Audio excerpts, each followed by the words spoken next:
In this video, we are going to be doing a lapped seam. So I have two sample pieces here that I've already prepared with a 5/8 of an inch seam line on one.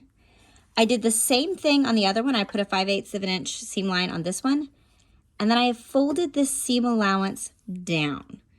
Because the way the lapped seam works is you take one edge that already has the folded seam allowance down, and then we match it to the seam line on the opposite side. Then we're going to stitch through all of the layers. So I'm going to tilt my camera just a little bit so you can see how I'm pinning this. So I'm laying my folded edge right on that seam line. I'm not really bumping next to, I want to be right on top of that seam line. I'm gonna hold that in place and then pin through that.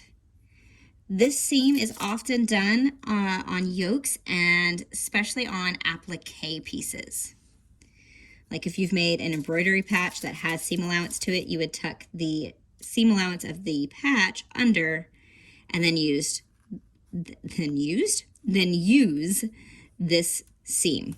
Okay, so now it's pinned and I'm just going to stitch right on the edge of this fold. I want to get in really close here. Okay, so I'm going to get in close so you guys can see. Thread out of the way. So the trick to sewing really close to the edge is just to go slowly and carefully. So I've lined it up. I'm going to back stitch before I get too far. And I'm just watching the edge of my seam, making sure that it is right beside my needle.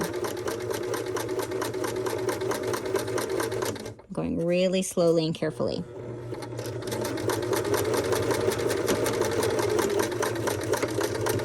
Back stitch at the end. Remove the seam. And there we go. Now we have a lapped seam. So if I were to open up the seam allowance, you see the seam allowance of both pieces are going the same way. And I've stitched through all of those layers. That's a lapped seam.